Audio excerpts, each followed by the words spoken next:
하이델베르그 교리문답 91문입니다. 그러면 선행이란 무엇입니까? 답. 하나님의 율법에 따라서 또한 그의 영광을 위하여 참된 믿음으로 행하는 일들만이 선행이며 우리 자신의 생각이나 사람의 교훈에 근거한 것들은 선행이 아닙니다. 선행의 정의와 기준을 우리에게 제시를 하고 있습니다. 성경이 말하는 선행, 하나님이 기뻐하시는 선행이란 단순한 문화적인 그런 도덕적 그런 어떤 행동이 아니라 상식적 그런 행동이 아니라 율법에 따라서 기준이 제시가 되고 있습니다. 선행의 성경적 선행이란 율법에 따라서 십계명에 맞춰져야만이 그것이 진정하고 참된 선행입니다. 라고 이렇게 말합니다. 또 그의 영광을 위하여, 하나님의 영광을 위하여 그렇게 또 행동하는 것이 진정한 그러한 선행이다 라고 말합니다. 우리가 세종대왕이나 또 이렇게 이순신과 같은 분들이 우리 역사에서 아주 훌륭한 그러한 인격적인 분들이 있습니다. 그러나 그분들의 그러한 선행은 일반 상식적인 부분에서는 선행이 될 수 있지만 기독교적인 개념에서의 선행은 아니라는 것이에요. 왜냐하면 하나님을 위해서 그러한 희생들을 한 것은 아니기 때문에 그렇습니다. 반드시 하나님의 영광을 드러내는 목적을 가지고 하나님의 뜻인 십계명에 맞춰서 그렇게 행동을 했을 때만이 하나님이 받으시는 기뻐하시는 그러한 선행이라는 겁니다. 그리고 참된 믿음으로 행하는 일들만이 선행이며 바로 또 수단으로서는 우리가 예수 그리스도를 신뢰하고 사랑하는 그런 믿음의 고백으로서 그렇게 또 행동을 할 때만이 하나님 앞에 또 받아들여지는 선행이 된다는 것입니다. 성경적 선행이란 단순한 도덕적인 그러한 상식적인 그러한 착한 행동들이 아니고요. 왜냐하면 일반 사회적 상식은 시대마다 계속해서 변화되기 때문에 그렇습니다. 유교 시대, 조선 시대는 우리가 이렇게 여성들은 공부를 하는 것이 악행이었습니다. 여성들이 공부를 하고 여성들의 어떤 인권을 강조하면 그것은 그 유교 사회에서는 남존여비의 사상에 있어서는 그런 여성들의 행동들과 교육은 죄가 되는 것이 악한 것이. 그러나 시대가 바뀌면서 여성들도 얼마든지 이제 교육을 받을 수 있는 시대가 왔잖아요. 누가 감히 오늘 우리 시대의 여성들이 교육받는 것을 악이라고 말하겠습니까? 또 예전에는 동성애라든가 이런 부분들이 또 분명히 악이라고 유교 문화 안에서도 남녀의 성관계 외에 그러한 남자나 남자, 여자나 여자 또 이렇게 사람과 짐승의 이런 성행위는 아주 도덕적으로 더럽고 악한 것으로 그래서 아주 사회적으로 엄벌을 받을 정도로 그렇게 악한 것이었습니다. 그런데 최근에 와서는 그렇게 동성애를 인권이라고 그러면서 동성애를 비판하는 자들을 아주 몰상식한 자들로 취급하고 동성애를 옹호하는 사람들이 아주 마치 인권이 있고 아주 인격적인 이런 사람인 것처럼 양심이 있는 사람인 것처럼 이렇게 사회적 양심은 인간의 부패한 그러한 그 죄악성과 함께 맞물려 돌아가기 때문에 어떨 때는 그 양심적 도덕성이 나름대로 높을 때도 있지만 또 사회가 건강하지 못할 때는 그 도덕성이 땅바닥에 떨어지게 되면 동성애를 인권이라고 그러고 여성의 권리를 주장한다라면서 낙태법을 합법화시키면서 가장 보호받아야 될 어린 생명인 그러한 태아를 죽이는 것을 아무렇지 않게 생각하는 합법화시키는 이러한 몰지각한 일들이 벌어지는 것입니다. 그렇기 때문에 각 시대의 사회적 도덕적 양심은 사회가 건강할 때는 그 도덕적 양심이 높지만 사회가 부패했을 때는 이렇게 도덕적 양심이 땅바닥에 떨어지고 아주 몰상식한 부패한 형태로 죄악된 형태로 그 도덕적 수준이 떨어질 수도 있는 것입니다. 그래서 우리가 단순한 도덕적 양심을 선행이라고 말하지 않는 것입니다. 반드시 사회가 어떻게 변화되어 간다 할지라도 반드시 기독교적인 윤리인 십계명의 기준이 되어서 반드시 선행의 기준이 제시되어야 되는 겁니다. 아무리 시대가 바뀌어도 동성애는 악이 되어야 되고 어린 생명을 죽이는 것은 악이 되어야 되는 것입니다. 어린 생명을 보호하는 것이 양심이고 선행이고 그것이 의로운 것이에요. 또 남녀의 성관계를 부부의 이러한 성을 가장 존중하는 것이 그것이 의가 되고 그것이 올바른 것입니다. 이렇게 율법의 기준을 따라서 믿음을 가지고 또 하나님의 영광을 드러내는 목적으로서 그렇게 사용되어질 때 바로 그것이 선행입니다 라고 이렇게 소개를 합니다. 우리 자신의 생각이나 사람의 교훈에 근거한 것들은 선행이 아닙니다. 이렇게 소개하고 있습니다. 도덕적 양심, 일반 사회의 이러한 부패한 도덕적 기준들은 진정한 참된 선행이 될 수 없다. 참된 의의 그러한 행동이 될 수 없다라고 이렇게 아주 분명히 선을 긋습니다. 우르시누스의 설명을 몇 가지 들어보면요, 선행이란 무엇인가? 선행이란 하나님의 율법에 따라서 행해지는 것이요, 참된 믿음에서 나오는 것이요, 또한 하나님의 영광을 위하여 행해지는 것이다. 이렇게 세 가지 기준을 제시하고 있습니다. 이런 부분들이 아주 놀랍게 설명됩니다. 첫째로 어떤 행위가 하나님 보시기에 선한 것이 되기 위해서는 이제 다음과 같은 세 가지 조건이 필수적이다. 그래서 하나님께서 명령하신 것이어야 된다. 이렇게 어떤 피조물도 하나님께 드리는 예배를 제정할 권위도 없다. 그런데 이런 도덕적인 그러한 기준도 역시 마찬가지라는 것이에요. 예배의 기준도 하나님이 정하시는 것이고 도덕적인 기준도 역시 하나님께서 정하시는 것입니다. 그렇기 때문에 이런 부분들을 우리가 정확하게 알아야 되는 겁니다. 또 때로는 하나님께서 구체적으로 명령하시지 않은 중립적인 행위들은 행해도 되고 행하지 않아도 무방한 것이며 그것들 중에는 하나님께서 기뻐하시는 것도 있을 것이라고 또 이제 이렇게 반론이 나올 수 있는데, 물론 성경에는 아디아포라 중립적인 것이 있습니다. 그러나 그런 모든 중립적인 것도 반드시 하나님이 정하신 십계명이라고 하는 기본 원칙을 벗어나지 않는 범위 내에서, 그 원칙을 파괴하지 않는 범위 내에서 존중되고 그런 중립적인 부분들이 우리가 허용되어지는 것입니다. 만약에 그 중립적인 행동이 만약 십계명의 기본 원칙을 파괴한다라면 그건 당연히 죄가 되는 것입니다.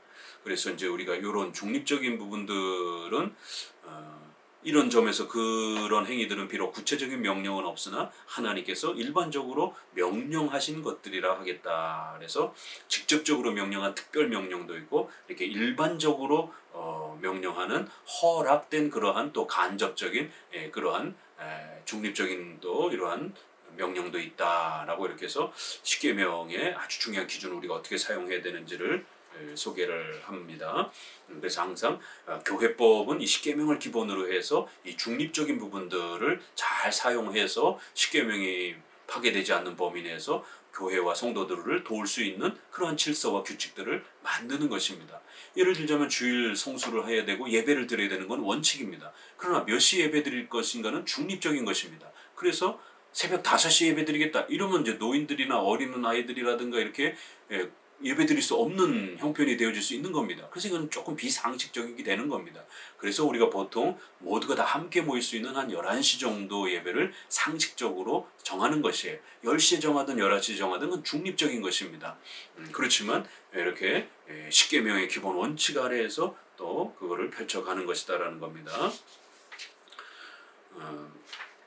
그 다음에 둘째로 중생자와 비중생자의 행위들은 다음과 같은 점에서 서로 다르다. 그러면서 비중생자의 선행은 하나님께서 명령하신 것일 수도 있으나 믿음에서 비롯되지 아니하고 또 하나님의 영광을 위한 목적으로도 행하지 않기 때문에 그건 참된 선행이 아니다라는 거예요. 셋째로 의인과 악인의 행위들이 서로 차이가 있다는 사실에도 악인의 도덕적인 행위들이 죄라는 것이 입증됩니다. 자, 2항 선행은 어떻게 행할 수 있는가? 이렇게 해서 선행은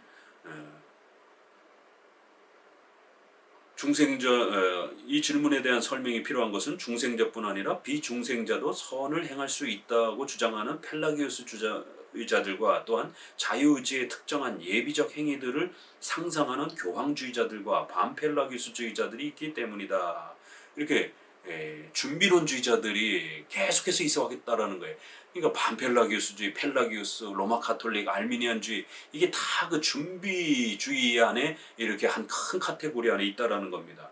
선행은 오직 성령의 은혜와 도우심을 통해서만, 그것도 하나님의 성령으로 말미암아 복음 선포를 통하여 마음이 진정 중생한 중생자에게만 가능하며, 그것도 최초의 회심과 중생에서만이 아니라 그 이후에도 동일한 성령의 항구적이고도 끊임없는 영향력과 지도하심을 통하여 이루어진다. 이렇기 때문에 중생전의 어떤 그 준비 가능성을 자꾸 이렇게 말하는 이런 회심 준비론이라든가 또 회심 체험의 감리교회의 이러한 회개론 같은 경우들을 우리가 비성경적이다라고 거부하는 것입니다. 중생전의 그 어떠한 인간의 준비적 그러한 어떤 부분들을 우리가 함부로 쉽게 말해서는 안 된다는 것입니다. 모든 부분들이 성령의 은혜요, 하나님의 은혜 속에서 중생을 통해서 이제 우리가 여러 가지 그러한 회개의 또 믿음의 결단도 그렇고 또 선행의 또 이런 많은 성화의 열매들도 다 나타나는 것이라는 겁니다. 중생이 없이는 하나님 보시기에 선한 그 어떤 일도 시작할 수조차 없다, 이렇게 표현합니다. 어떤 이들은 이 주제와 관련하여 회심을 예비하는 행위가 있지 않은가 하고 묻기도 한다. 이에 대해서 우리는 예비적 행위가 회개의 계기나 혹은 하나님께서 우리 속에 회개를 이루시고자 하시는 어떤 일을 뜻한다면, 즉 겉으로 드러나는 품행과 생활의 절제 등 하나님의 율법에 맞는 행위들이나 혹은 하나님의 말씀을 듣고 읽고 묵상하는 일, 그리고 십자가나 기타 힘겨운 상황 같은 것을 뜻한다면 회심을 예비하는 행위들이 있다는 것을 인정할 수도 있을 것입니다. 이것은 이제 우리가 부르심에서 외적 부르심이 있고 내적 부르심을 이렇게 조직신학에서 구별할 때 외적인 부르심의 수단들을 말하는 겁니다. 하나님께서 우리를 초대하실 때 그냥 갑자기 어느 날 자고 일어나니까 우리가 회개하고 믿는 이런 게 아니라 목사의 설교를 사용하고 교회를 사용하고 또 전도자들의 손길을 사용하고 이런 많은 복음 전도의 외적인 수단들을 사용하는 것입니다. 이런 정도는 얼마든지 우리가 인정하는 것이에요. 그런 것은 수단으로서 얼마든지 필요하니까요. 그러나 내적인 부르심은 오직 성령의 역사로만이 가능하다라는 거예요. 그런데 회중파의 회심 준비론이라든가 감리교회 회심 체험은 이 내적 부르심까지 준비할 수 있어야 되고 또 그렇게 준비해야 된다라고 말하기 때문에 문제가 되는 것입니다. 또 하나님께서 다 예비해 주신다. 하나님께서 또 그 모든 회개와 믿음의 이런 모든 부분들을 이렇게 하나님께서 우리 속에서 회개를 이루시고자 하는 그런 하나님의 행동을 말하는 그러한 관점에서 표현하는 용어라면 그건 얼마든지 가능한 겁니다. 하나님은 다 예비하시고 준비하시고 성취하시고 완성하시는 분이니까요. 그러나 회개에 관련해서 회심 체험과 회심 준비로는 하나님의 관점에서 하나님이 뭔가를 해야 된다를 말하는 게 아니라 인간이 뭔가를 해야 되는 것을 말하는 겁니다.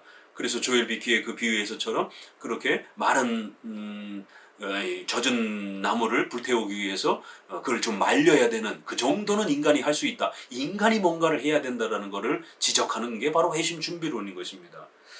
자, 그래서 우르시누스도 그러나 예비적 행위가 회심 이전에 율법에 따라서 행해지는 행위들을 뜻한다라면, 즉 사람의 선한 노력들로서 하나님을 매혹시켜서 그런 노력들을 행하는 자들에게 참된 회심과 기타 은사들을 베푸시도록 움직이는 그런 행위들을 뜻한다면 우리는 그런 행위가 있다는 것을 인정하지 않는다. 이렇게 중생전에 인간이 뭔가를 그 중생에 보태거나 회개에 보탤 수 있는 어떤 행위를 보태거나 만들 수 있는 것처럼 이렇게 접근하는 표현법이라면 그건 절대로 거부해야 된다는 것입니다.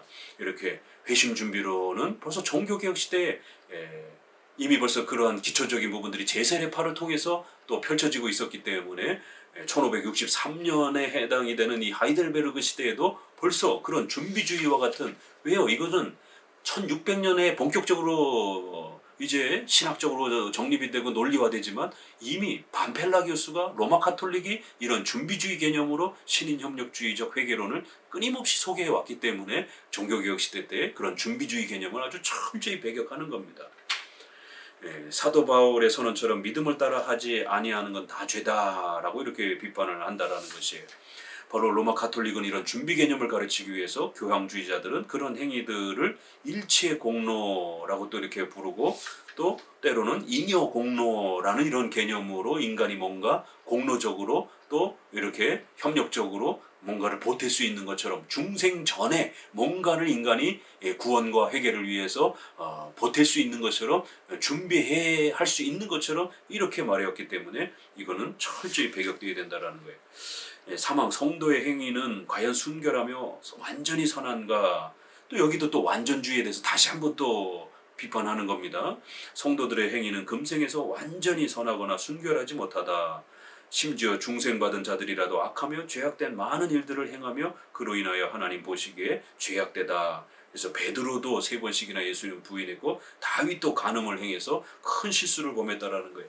이렇게 성경의 많은 그러한 선조들도 완전하지 않고 실수들을 많이 했다라는 것입니다. 5항에 가서는 우리가 왜 선행을 행하며 선행은 왜 필수적인가 이렇게 해서 86문과 연결해서 곧 중생과 칭의 사이의 필연적인 연관성, 하나님의 영광, 우리의 믿음과 선택의 증거, 또한 선한 모범을 통해서 다른 이들을 그리스도께로 인도하는 일 등이 그것이다. 이런 이유들을 크게 3가지로 나누어 하나님과 우리 자신과 이웃을 위하여 선을 행해야 한다라고 말한다. 첫째는 우리의 이러한 선행이 칭의 조건은 되지 않냐지만 성화의 그러한 도구와 조건으로서 사용된다라는 겁니다. 그래서 마태복음 5장 16절에 있는 것처럼 성도들의 착한 행실들을 통하여 하나님께서 영광 받으시려고 하신다라는 거예요. 그리고 또 불신자들에게 전도의 기회를 만들고 우리 자신도 더욱 성장해가는 그런 도구가 된다라는 것입니다. 선행이 구원에 필수적인가라는 질문에 관한 논의가 이제 여기서 나오는데, 이에 대해서 어떤 이들은 선행이 구원에 필수적이라고 간단 명료하게 주장하는가 하면, 또 어떤 이들은 선행은 구원에 해악이 되며 구원을 망가뜨린다라고 주장한다. 2가지 주장 모두 애매하고 부적절하나 특히 후자는 확신은 물론 선을 행하고자 하는 열심까지도 정죄하는 경향이 있으므로 배격해야 된다.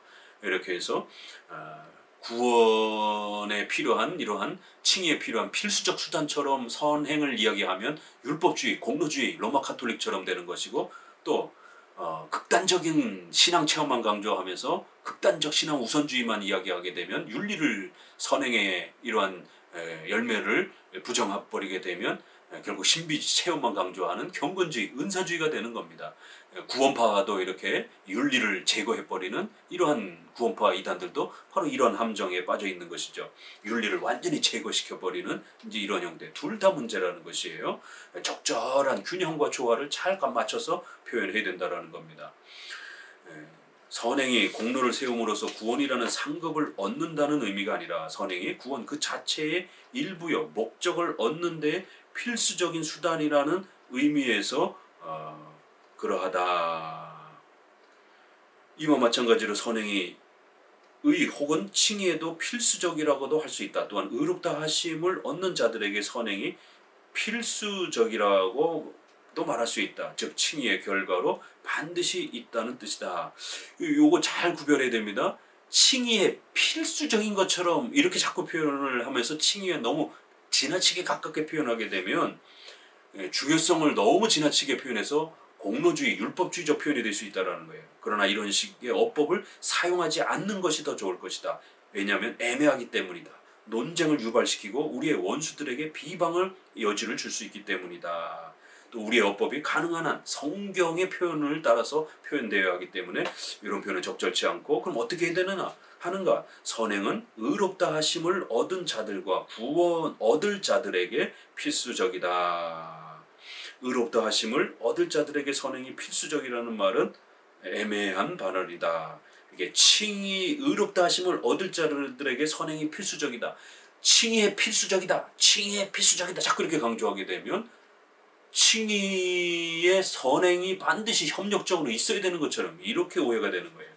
그렇게 표현하면 안 되고, 선행은 의롭다 하심을 얻을 자들, 의롭다함의 그 결과적 표현으로 이렇게 표현해야 된다는 거예요. 의롭다 하심을 얻을 자들과 좀 더 큰 표현인 구원 얻은 자들에게 필수적이다. 이렇게 표현을 조금 우리가 좀 더 세밀하게 해야 된다는 겁니다. 왜냐하면 칭의 이전에 선행이 요구되며 따라서 선행이 우리의 의롭다 하심의 원인이 된다는 식으로 이렇게 혼동하도록 표현하거나 그렇게 말하면 안 된다는 거예요. 선행은 의롭다 하심을 얻을 자들에게 앞서는 것이 아니라 의롭다 하심을 얻은 자들에게 뒤따르는 것이기 때문에 그러는 것이에요. 그래서 구원의 필수적이라는 것이 구원의 일부이거나 구원에 반드시 뒤따르는 요건이라는 의미라면 우리가 얼마든지 그것을 인정할 수 있다는 거예요. 그러나 구원의 원인이라거나 구원의 공로라는 의미로 이렇게 너무 필수적이라는 단어를 세게 말하게 되면 알미니안주의가 된다는 겁니다. 이렇게 아주 미묘한 차이 같지만 목사들은 이런 표현들을 잘 정확하게 개념을 구별해서 설명해 줘야 하는 것입니다. 91문까지 소개해 드렸습니다. 감사합니다.